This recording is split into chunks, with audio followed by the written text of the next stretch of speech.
Welcome to the fourth episode of Easter 2023 Recaps from Reality TV Warriors. My name is Michael Armstrong, who joined me this season is the guy who makes a habit of never asking people for personal details, David Bindley.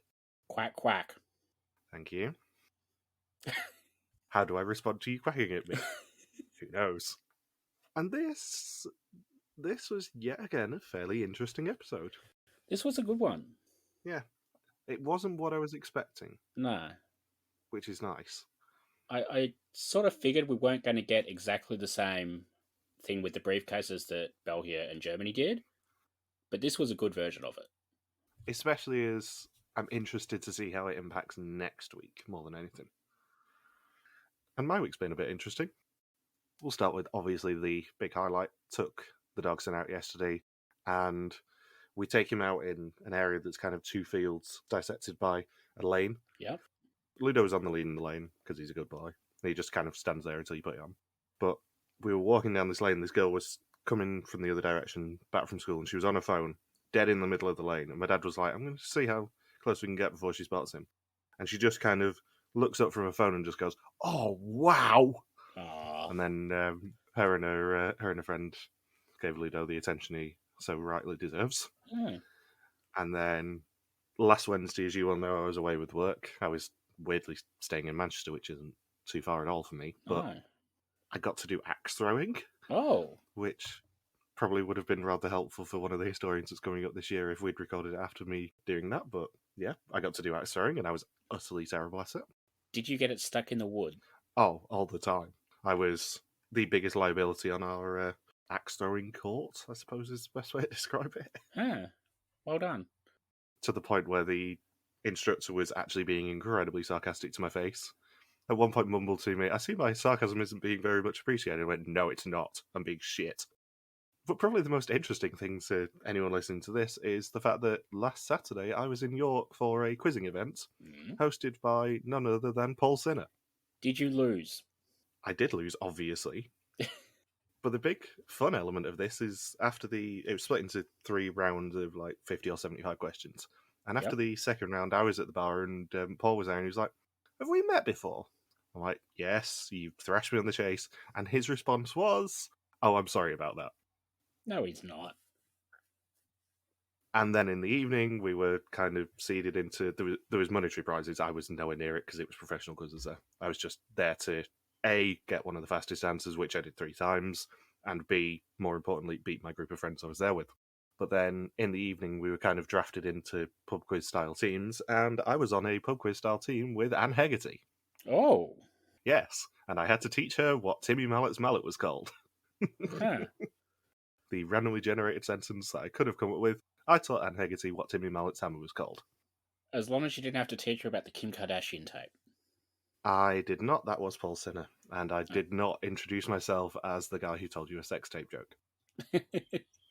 But of the 3 answers that I was the fastest on in the room, and it was the best part of 100 people there, so I was very proud of myself for getting any fastest answers. One of them was probably going to be fairly interesting to you because I buzzed in when I heard the phrase, "Which tomb in Delhi?" Hermione's tomb? It was indeed Hermione's tomb. So I buzzed in with Hermione's tomb after 5 words, and I was the fastest. Oh, wow. The other questions that I was fastest on was one about Sarah Bareilles, and one about the guys who now own Asda, the Issa brothers, but the hint at the end of the question was to do with Issa Schultz, off of The Chase Australia. I don't think I would have gotten either of those questions. Yeah, so I was quite proud of myself. I did better than anticipated. I was top 50, I think, in the room, which is kind of about how well I expected to do. Well done. There were some very good quizzes in there. There was a guy there who won £1 million on Millionaire. Yep. There was obviously Anne, who came 4th, 5th in the end, something like that. There was Countdown Champions. There was people who've done every quiz show imaginable. So I was just there to beat my friends, and I did, which is kind of all that matters. Yay. And this week I've got absolutely nothing planned, so don't expect any fun stories next week. That's all right. So anyway, back to this episode. Previously, the final 8 cooperated on a sand dune before duping each other to win the first Yokers of the season. When given a dilemma aboard a ship, Soy, Yora, and Daniel chose to get their own Yokers over money for the pot, but it was Sander who was all at sea, as he was the 3rd person sent home. And they begin the episode by checking out of the hotel finally, and it is Yora who actually narrates this first bit of the episode. They are heading to Tulbak in the wine country. Yay, out of Cape Town. And where in the world is our friend Logan Saunders, who still hasn't sent me a suspicion till last week? Hasn't he? No. No. What a git. I can probably explain that because he's stuck in a Vietnamese karaoke bar trying to sing Hit Me Baby One More Time while receiving a back massage. The good news is the Robo Bunny costume he asked to wear is keeping his head in place. The bad news is the massage lady stopped 5 minutes ago and he hasn't noticed. Ah, fun. So Rick tells us that thanks to the lack of mole money, the boys got away with their dupe aboard the ship. However, a time will come very soon when they will find out how much is in the pot, and the next loser could deflect their fate. The episode title is Walking Away, and it is day 7 in Cape Town, and Anka has a theory about the physical money in a van with the 3 yoke takers. She says that the reason they don't have physical cash is so that they won't find out whether yokers were taken last week. And all I have to say is, no, it's because the designs are routinely shit and they've finally seen the light. Sadly, this was, of course, written before we saw that they do have more money. It doesn't look like good mole money this season. It's prettier than some of them they've done. I'll give them that. It's not the child drawing one. No. The Czechia money wasn't bad, from memory. No, and as much as I obviously take the piss out of the China money for being, on the whole, dreadful thanks to children, there was a China note that was actually really good, which was the mole location one. Yeah. I have a soft spot for that one because it actually was quite pretty and was obviously professionally done rather than, just letting your child draw something. Mm. And in the other van, they are admiring the scenery. Nabil is appreciative, which is never a good sign for someone whose team he's on. Rick meets them in Ceres, which is the heart of South African fruit growing, and they're going to be going into the big crate maze behind him one by one. If they succeed at bringing the packing slips through to the exit, they will earn money for the pot. However, the maze moves just to make it a bit more difficult, and the passageways will open and close. When they press buttons in the maze, the drone will appear and show the others parts of the route, and more importantly, the location of the enemy in the maze trying to take them out. In the control room, they can also see how long it will be until the doors open or close next, and they've got 45 minutes total, and have to decide how long each person will have in the maze. If they overstay their time, they will lose all the money that they are carrying. This felt like there was maybe one or two too many layers for this to be a really, really good challenge, but it was pretty good. It just wasn't extraordinary, like most challenges usually are. No, it was interesting, but it wasn't spectacular. Yeah. So they decide that Daniel will go first with 7 minutes and Soy last with 8, leaving 6 minutes each for the other 5. How do you think you would sabotage this as a mole? I think I'd probably maybe go like third or fourth, so then that way there's probably a decent amount of money already been claimed that you can just get caught and lose completely. You can grab your own because there's still plenty in there, but then you're also far enough away from the end that you avoid suspicion. Yeah, because I think the mole tactic might be, given the angle is vertical rather than horizontal, to find the packing slips, because the mole will know where they are, and then just start hiding them. Because there were 2 that were unaccounted for, and everyone towards the end was very sure that everything had been found. I do also think it's interesting that they didn't draw attention to the fact that Daniel did get eliminated with a packing slip. Like, nobody seems to have realised that. I don't know. I feel like it would have been pretty easy to hide them. You can just basically throw them inside the little gaps in the crates. But I think if you're going to do that, and you're like somebody like Daniel, why would you have one with you when you get caught anyway? Yeah, true. So Daniel says his plan was very simple. By going first, you have the most influence over the team. He pushes 2 buttons and then they spot the opponent coming for him. The door opens, but he's boxed in with 2 minutes and 25 left and loses the packing slip he's carrying. Nabil is second and says there are some shenanigans with the walkie-talkie. He pushes the button, but there's still no communication for the first 3 minutes of his 6 minutes time. And his walkie-talkie was turned off. Hmm. He has 4 packing slips before he can get in contact with anyone, and they are worth €450. He leaves them by the entrance and returns to the team. It's interesting that the walkie-talkies were playing up, because normally in that situation it's people holding the button down, but we see him and Soy both let go of the buttons for a bit. So unless they were both holding it down and then one of them let go at the exact right time, I think there was something else going on there. Yeah, usually if it's a mole sabotage, we'll have someone in confessional going, "Oh, every time there's walkie-talkies on the mole, you know that someone's going to start messing around." Yeah. So I don't know if that was a mole sabotage. I think that was maybe just a bit of incompetence, which is interesting. Hmm. So Yora is up third and grabs the 4 packing slips from the entrance, and as door number 2 opens, he gets cornered by the chaser and loses all of his money. Anchors fourth and walks slowly. Those that went before her ran into the chaser in no time. And she presses the first 2 buttons and almost reaches the exit, but has no money with her. She gets back to the entrance, but it's already closed, and receives the hug of death from the chaser. I love how this is supposed to be a scary sort of thing, and that obviously dressed in black and all that sort of shit. But then it's just, oh, the dude might give you a hug and then you're out. Well, that's the thing. The only person that we see get eliminated by a literal hug of death is Anchor. Everyone else just kind of, he corners them with his arms. Whereas Anchor, he goes a step further and just, gives her a bit of a hug. Oh god, the full horror film edit when Annick gets eliminated. It tickled me more that they include it in the montage at the end. I'm gonna miss her so much. I think in the first 4 weeks of this season, she's got 3 of the banners in some capacity. Oh.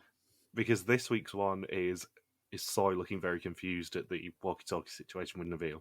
But obviously her and Yora and Anchor are also there, just to kind of be a bit perplexed in. Yeah. So Annick is 5th and almost runs into the guy straight away. And she runs back to the entrance, but then the entrance closes on her. She grabs a packing slip, and the chaser just toys with her and eliminates her as she screams her head off.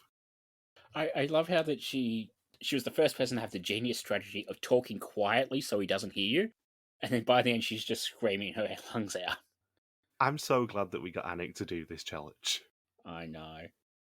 One of the issues I have with the maze challenges and all the sort of challenges like this is they're not really as fun as they are to do and as good ideas as they are, they're not really interesting to watch because you've got repetitive scenery on one end with people basically just running around in crates. You're not really sure where they are. Then on the other end, you've basically just got people standing around watching TV, and it's only really when you see the chasers chasing them that it's really sort of interesting. But then by that point, it's too late in the person's attempt for it to actually amount to anything worthwhile. Yeah. I mean, I've said it before in other episodes, usually on Amazing Race, to be honest. There are some challenges that just look way more fun to do than to talk about or to watch. Yep. And I think this is probably one of them, but not to the same extent as we sometimes complain about. Yeah. This isn't as bad as, say, some of the lesser laser tag challenges. This one would be infinitely worse if the doors didn't move. Yeah. So Renomi is 6th and presses 2 buttons quickly. She finds €300 worth of slips and then leaves the maze with them, and that's literally all I have to say about Renomi basically in this entire episode, which is hilarious. That's the most she's talked all season, and that's all we have. And then Soy is last and nearly gets crushed by a door. He presses the 3rd button and then sees the chaser and walks out of the maze with no money. Rick then meets them afterwards and says that they've worked better and more relaxed than today. Of the €2,000 that they could have found on 15 slips, only Renomi's 2 were €300 made it to the exit, and 2 of the slips weren't even found. Did you catch Nabil being a shady bitch in this? I don't think I noted it down now. Okay, so Renomi gets out, and then she starts singing that she got the €300, and then Nabil's like, "Oh, we can use that money to pay for singing lessons for you." I'm warming up to Nabil, I have to say. Even though I'm sort of predispositioned to liking him because he's on my team, I'm warming up to him just being sneaky. He's still obviously not Annick level, but No. I'm warming up to him.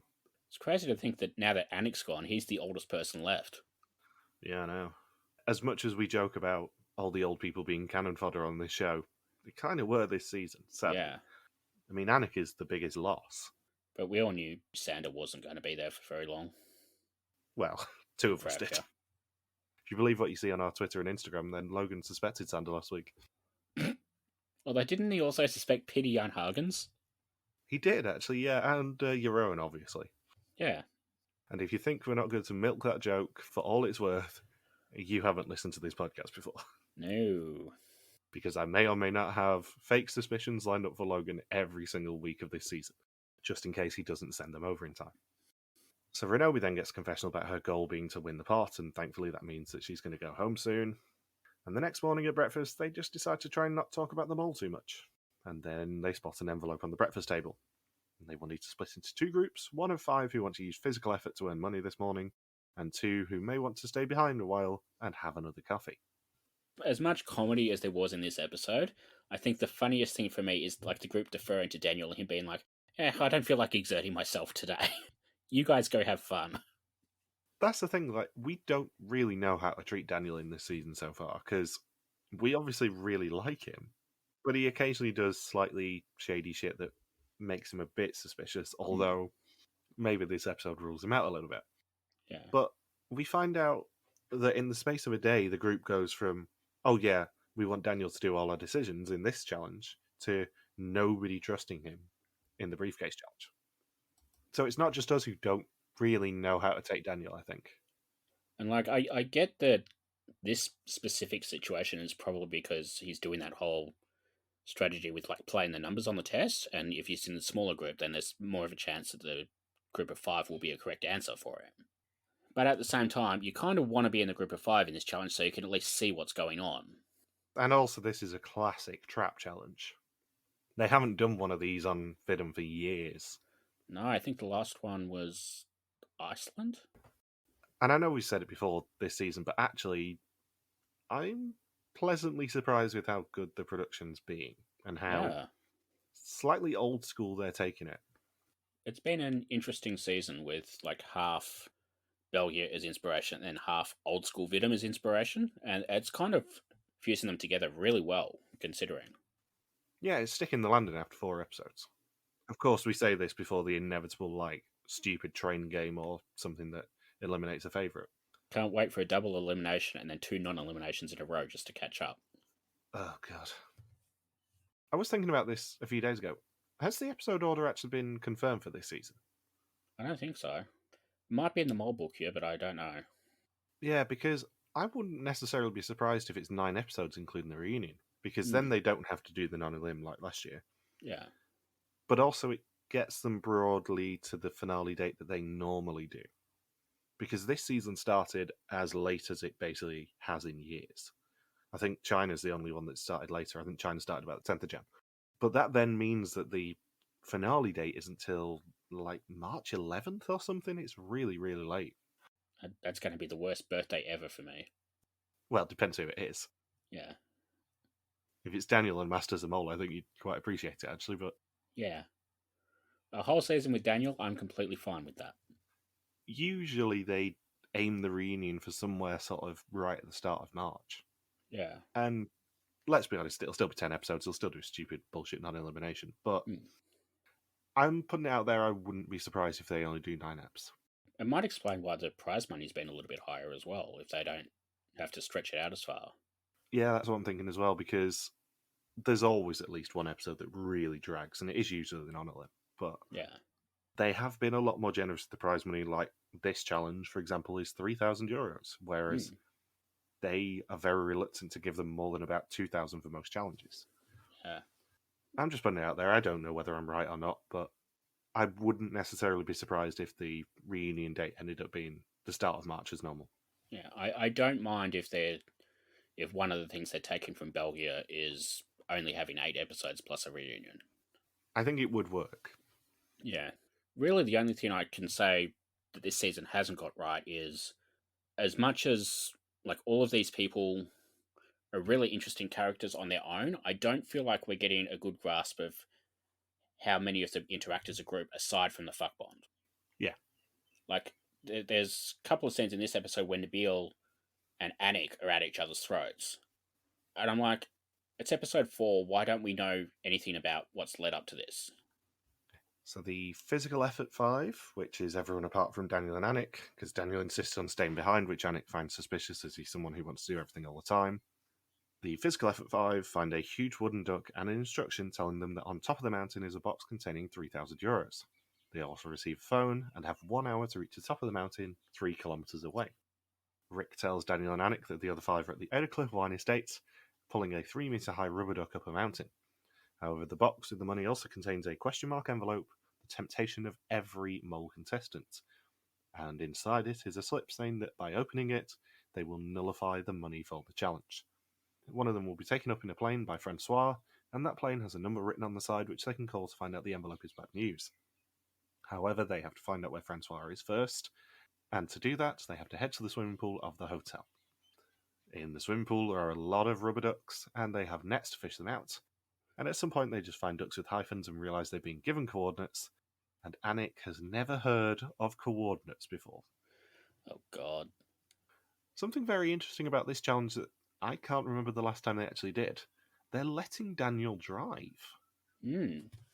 I couldn't think of anything either. There wouldn't have been any in China, for obvious reasons. No, there was a driving challenge in China. It was the car park one. Yeah, but actually driving on real roads. Uh, I can't remember the last time that one of the contestants got to drive between two of the locations. Portland with the book challenge. Yeah, you're right. It was. Because there wouldn't have been any the last couple of seasons because of COVID. They wouldn't have been able to get approval for it in China. Oh, I just thought of an obvious one. Elba? Renaissance. Yeah. Yeah, it's very interesting when these things crop up because they're very rare in Vidum. Yeah. And speaking of, things popping up, any idea what the rubber ducks are all about this season? I don't know, because this is third, fourth time they've turned up. Yeah, there's been one in every episode, apparently. Yeah, because there was one in that group of props in the music challenge where you had to play the tone or whatever it was. That was one of the the fake things there. There was one in the prop warehouse, I think.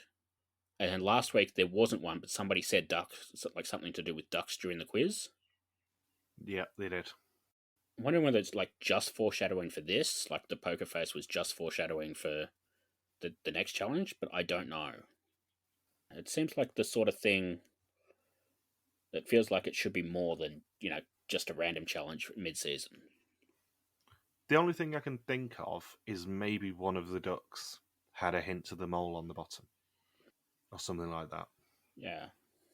Especially if it was something like the duck in the music challenge had a clue on it, and the duck in the prop warehouse had a clue on it. And it just spelt out Daniel Verlan. Something like that. For the record, I don't think Daniel's the mole. I'm just trying to lead people towards Daniel for fun now. So Yura tells us that Nabil would be a good sports coach. However, they somehow managed to get a flat tire on the duck. Oh boy. Has someone finally done a Philippe and managed to pop a tire? I'm genuinely a little bit interested as to how that happened. I don't know, I couldn't work it out either. Because, nobody was anywhere near the tire when it happened. And it's not the sort of thing where you can, put a nail down to make it pop. Now, the key thing is, I think, we didn't see it pop. Yeah. We heard it pop. We saw the aftermath of it popping, but we didn't see it popping. Which suggests to me, given that, let's be honest, we know the mole was on that team somewhere, that the mole did something to pop that tire. Because the mole's two tactics here are either slow the team down so much that they don't get to the top, or speed the team up so they do get to the top, and rush into going, ooh, this might be a yoker for each of us, and open that envelope. And the reservation I have, skipping to the end of this challenge, about Yura immediately opening the envelope, is it feels too blatant. Yeah. The fact that we saw it on camera feels way too blatant. I feel like they would have put a bit of intrigue in it if it was Yura who was the mole, because they didn't want us to find it out 4 episodes in. The one thing that's making me not think that is everyone last season basically did nothing. Renee was sidelined for a fair bit of the season because basically they just didn't let her do anything.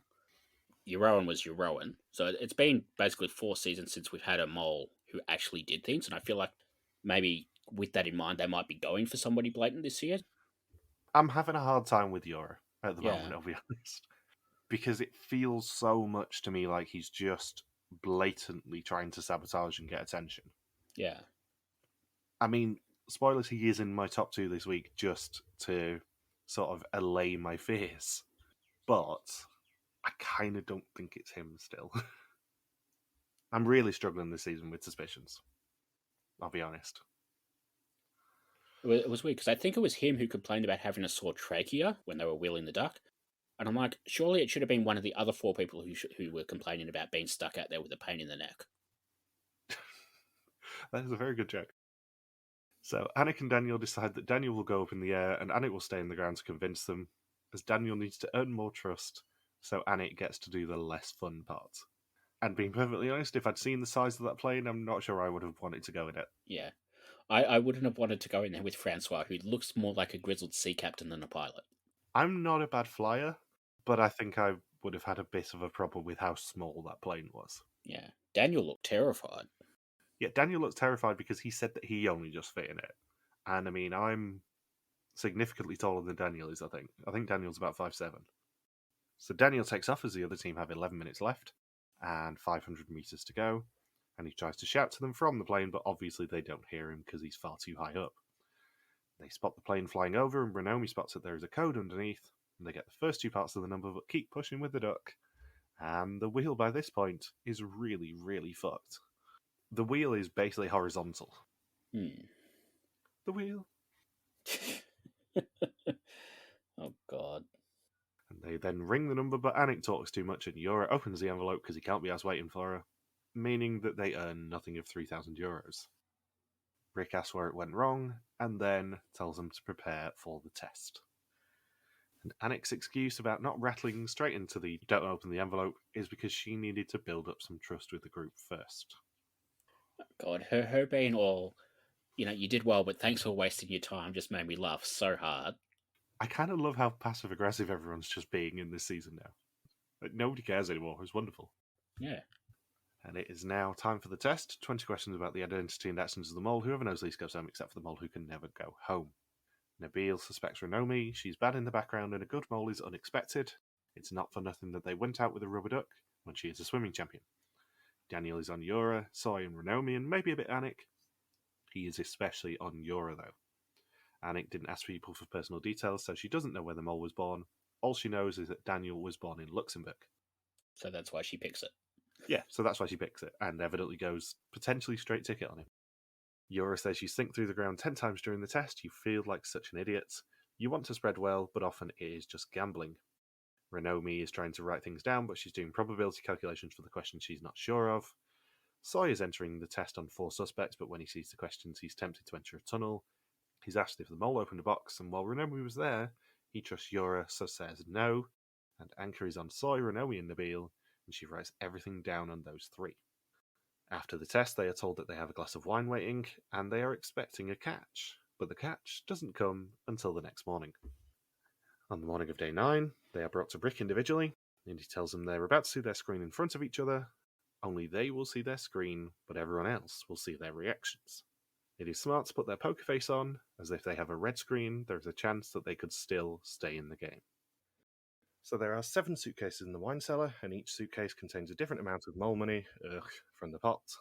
If the person with the red screen has one of the 3 highest amounts, the person with the second worst results will go home. Whoever leaves will go home, taking the money in their suitcase from the pot. So the suitcases are 2,500 euros, 2,250, 2,000 euros, 750, 500, 350, and absolutely nothing. And I have just one note on people typing in and finding their screen, which is, of course, I love how Annick types exactly how you'd expect Annick to type. 2 fingers. Annick types like an old person. Annick, this episode really reminded me of Angela Grothausen. Yeah, I love her. I genuinely love her. And then Anchor says at the table that they trust her and she wants a high suitcase amount. And do you think the mole would want a high amount or a low amount? I think they probably want a low amount, but they wouldn't complain about getting a high amount because then that makes them look a little bit more like a genuine player. Like, I think the mole would have been happy with anything, pretty much. I also think, unlike the Belgian version of this, the mole didn't get a tip-off as to who was going. I can't imagine anywhere where they would have gotten a tip-off. No, because in the Belgian version, It was the position of a word in Gilles' sentence. And then he said, Yeah. oh, and by the way, the mole's just found out who's going home. Hmm. But I don't think the mole got a tip off in this one.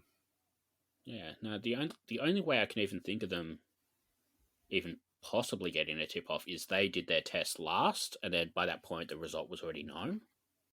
Or alternatively, Rick said to them in his spiel when they were brought to him individually that, oh, by the way, this is the person who's going home. Yeah. That's the only position I can think of it being.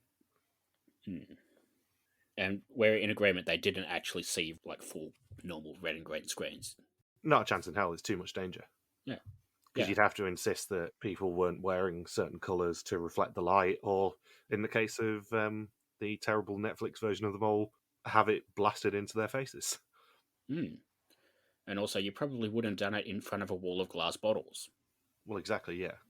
It could only have been the word red or green, I think, or safe Yeah. or executed. So Soy wants him, Anka, and Nabil to have the 3 highest suitcases. Anka has done the calculations and realises that the boys lied about not taking the yokers, and she says it's a matter of trust and they cannot be trusted, and therefore they don't get to choose their suitcases. Soy says in this game you're not 100% yourself, you're a candidate who wants to get as far as you can. And Renomi takes a big risk and takes the €500 suitcase. Nabil takes 2,500, Anka 2,250, and Daniel 2,000. Anka then says she's very doubtful about Annick and Yura, so wants them to have low suitcases. She's taking advantage of the group's trust, taking control, and giving Daniel €2,000, Nabil 2,500, and Soy 2,250. She thinks Soy is the mole has done well. She suspects Nabil, and she trusts Daniel, so wants to protect him. Annick gets 0, Yura 350, Renomi 500, and she gives herself 750. Rick then tells them that one of the top 3 got the red screen, so either Soy, Daniel, or Nabil have saved themselves from execution. Annick is then the first name typed in, and it is a straight red, but that does give them nothing of nothing for the challenge. €300 of 5,000 for the episode, and 8,350 of 23,500 for the season so far. You know what question's coming next. Who do you think got the red screen? I don't know. I think it's interesting that when they were doing the test, we found out who Daniel suspected. We found out who Nabil suspected, and he was, full on Renomi, which seems odd because, what has she done? But then we don't see anything from Soy, I don't think, or Soy was the one who was still on 4 people at this point in the game.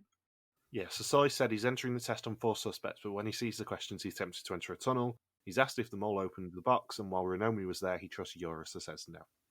Yeah, so Nabil's basically straight ticket on Renomi. Daniel's still spreading, but mostly on Yura. Soy is all over the place. Like, I think it depends on how the questions that can apply to multiple players, like how those got divvied up a little bit. Just based on the suspicions, I would say Nabil, because there's no effing way it's Renomi. No, and a fair few people said they suspected Renomi this week, which is why I thought Renomi was probably going to go. Yeah, but it was really interesting that we didn't get a lot of suspicions at all this week, which makes me think we're sort of at the point where everybody knows who the mole is, and they're like sort of just waffling on to pretend like they don't. I don't think it was Daniel who got the red screen, only because if it was Daniel, next episode we would see a chat between him and his fuck bond Anchor going, oh, by the way, it was me. So this is the information that I have who it definitely isn't.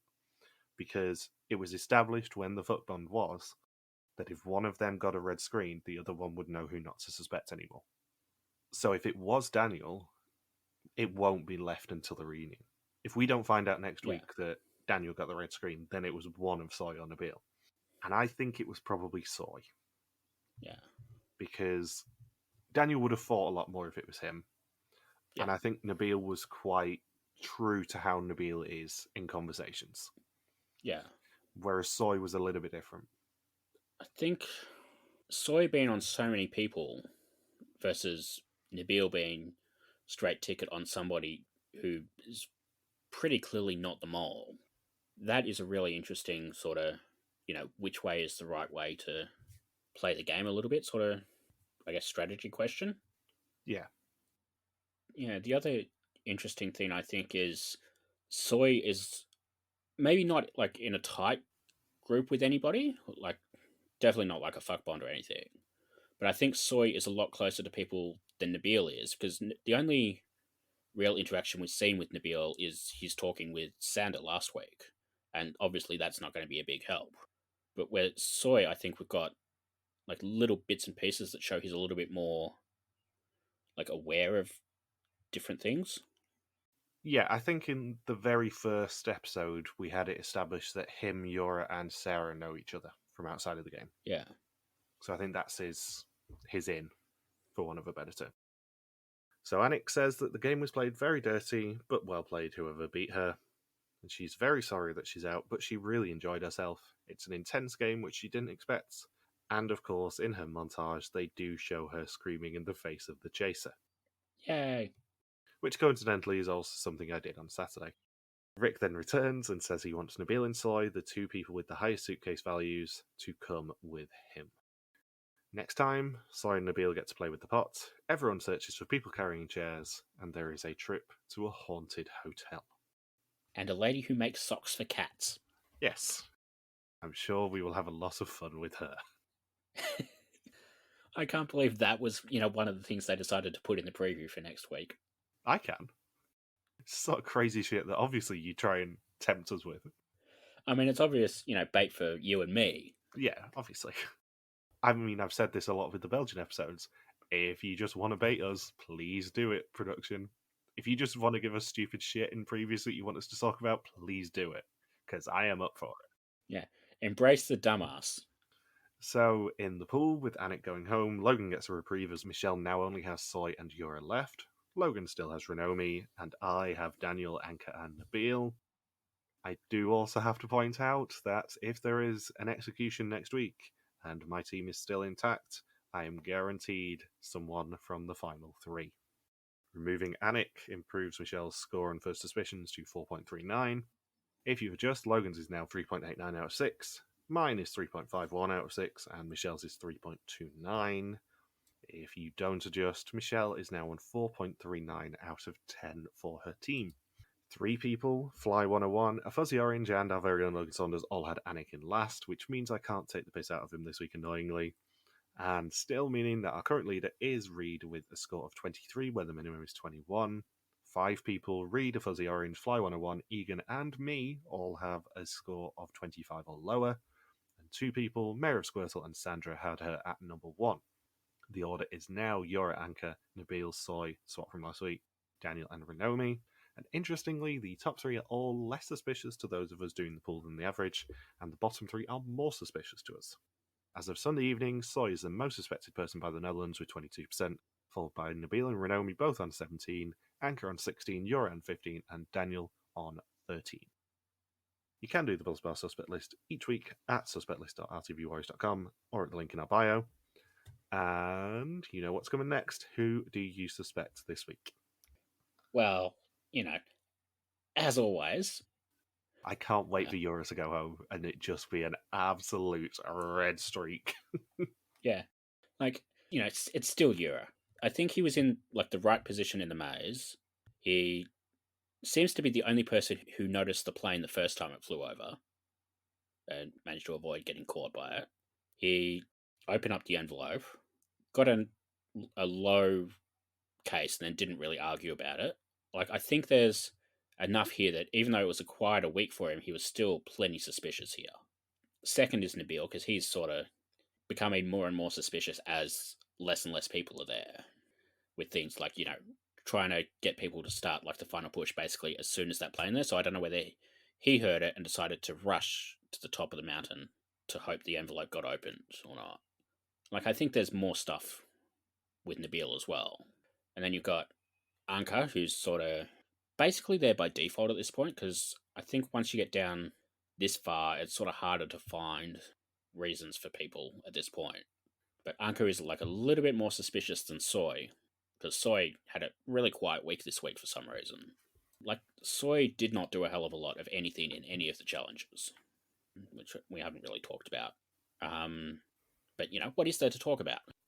And then, obviously, it's not Daniel, and it's not Renomi, who I think had a brilliant strategy by basically just grabbing one of the low cases and just being like, I trust myself enough to get through this test. I don't care who gets the big money, which I think is a really interesting way to play it as a contestant if you don't know about the twist at the end of the episode. Like, maybe the two people with the big cases, if she'd known about that, she wouldn't have done it. But I think taking that small case, I think was a way of sort of seeing, like, testing how her mole reacted. And I think she got what she wanted there. So I feel like definitely a contestant. Maybe more than Daniel, even. Daniel's at least sabotaging things. I think she's probably the biggest contestant we've had in a long time. Yeah, she's the biggest contestant since Rocky. Yeah. I would say. And then, obviously not Annick. No, sadly. Although I may continue the joke of Logan suspecting Annick. So I'm going to go from bottom to top this week just to spice things up slightly. So obviously it's not Renomi for every reason that you just set out. She's a contestant. If you trust Annick, then Daniel is a contestant, so he is my fifth. I've dropped Soy out of my top three for the first time all season because, as you said, we just didn't see him this week. I mean, he had a good reaction to the whole Nabil walkie-talkie situation, but we didn't really get much out of him. And it's also worth pointing out as well that this is the first episode where Daniel probably wasn't the narrator of the episode. Because every single episode, he has got the first confessional, I think, so far. And it was Yora who got the first confessional this week. Which is very interesting, I think. Then it is Nabil, for much the same reasons that you were slightly suspicious of him. He didn't necessarily do anything super suspicious this week, but he didn't not. Yeah. It's weird. And then, for my own peace of mind, Yora is my second. And then I'm on Anchor. Again. Because Anchor's whole story this week was all about people trusting her. And if she is the mole, she knew that she needed to be trusted. And the best case scenario, you can get the person with the highest case out of the game with €2,500 if they are not the person who was going to get the red screen. Because that's the only way a high value case leaves the game. So she knew she needed to be trusted. And if the first challenge next week has a huge impact on it, I think Anchor's going to look far more suspicious than she does now. I don't think if you were the mole and you got into that sort of position where you got to basically assign the cases, I don't think if you knew who was going home, you would assign the person who was going to replace them getting eliminated with the €0 case. Like, I don't think she'd play it right if she was the mole. My reservation is I don't think the mole knew who the replacement one was. So, yeah, that's kind of why I suspect Anchor at the moment. And she's just been inherently sus for all the season so far. There's no better way to put it. Like, I'm just a little bit suspicious of her and always have been. And final question, who do you think's going home next week, if anyone? That's a good question, because we're seeing more of Nabil. We're seeing slightly more of Renomi, and I think whoever she's on, I think she's sort of at least aware enough of what's going on that she might survive next week, even though she's got no edit at all. The only thing I can think of is either Soy got the red screen and then split so severely that he can't get any information out of it, and then goes home anyway, or Renomi is just wrong, and I don't know. But I did predict last week that if there was a twist with this elimination, Annick would go home, so I would like credit for that. Thank you. You did, yes. Annoyingly, I was trying to skip over that, so you don't get too smug. I know. Yeah, I think it will be either Nabil, Soy, or Renomi, and I know that's spreading far too much at this point in the game, but whichever one of Nabil or Soy got the red screen, I think it's going to throw them a little bit. Yeah. And I think depending on whether they can spend their cases on Yokas or whatever, which is likely, let's be honest, would you a pot drain of some description, I think whoever buys lots of Yokas will be obviously the person who got the red screen. Yeah. But I feel like edit-wise, it's probably going to end up being Renomi. Selfishly, I would love it to be Yora, just so we can rule him out as the suspect once and for all. Shut up. Trust me, you have no idea how much I would love to say something different in that section. Yeah, I know. But I'm saying this as someone who has done a lot of these podcasts at this point. I know what you're thinking, where it's just like, I'm getting to the point of the season where I have to keep suspecting Yura, because if I don't, and he ends up being the mole, I'm going to look like a fool. Yeah. So for our own peace of mind, I just want him gone, so that we know for certain he's not the mole. And also so you can say literally anything else in the suspicion section. I think we can agree it's not going to be Daniel or Anka, though, because they're getting too much of an edit compared to everyone else. No, I still think it's Anka. Going home next week. Oh, God, no. Not going home. Yeah, I think Daniel and Anka are going to be two of the final three. Yeah. To be perfectly honest. I mean, I'd love the clean sweep of all three of the final three being on my team, but I think probably, hand on heart, that it's Daniel winner and Anka's mole right now, which is fun for me, because, you know, I win on 2 accounts if it is. Have you got anything else you want to say? What's my first suspicion score? So your first suspicion score at the moment is 31. Oh, that's not too bad. With the lowest being 21, and the highest currently being 37. Yeah. So sort of somewhere in the middle. Yeah. You are, just to depress you a little bit, equal with Logan Saunders. But to be fair to him, he did have a good week this week, thanks to him putting Annick last. The fun thing is I've been putting Yura first on the suspect list every week. So even if I, lose the hell out of this, if Yura's the mole... If Yura's the mole, you equal win first suspicions as well, so... Yeah. You might do the double here. I don't know how. No, I don't know how either. It'd be very depressing if you do. Yeah. Right. Thank you for listening to our VSML 2023 recap. We'll be back next week to continue the hunt for another new mole in South Africa. Don't forget you can contact us on Twitter, Facebook, YouTube, or Instagram, where we are RTV Warriors, or you can email us and contact at rtvwarriors.com. Bindles is on Twitter at The Grim Recapper, and I'm MJ Helmstone. You can also support us on Patreon at patreon.com/rtvwarriors. Thank you as always to Marika for the subtitles, and we'll see you next week. Of course, Anka gave Daniel a big one. You are the dancing queen, young and sweet, only 17. Go!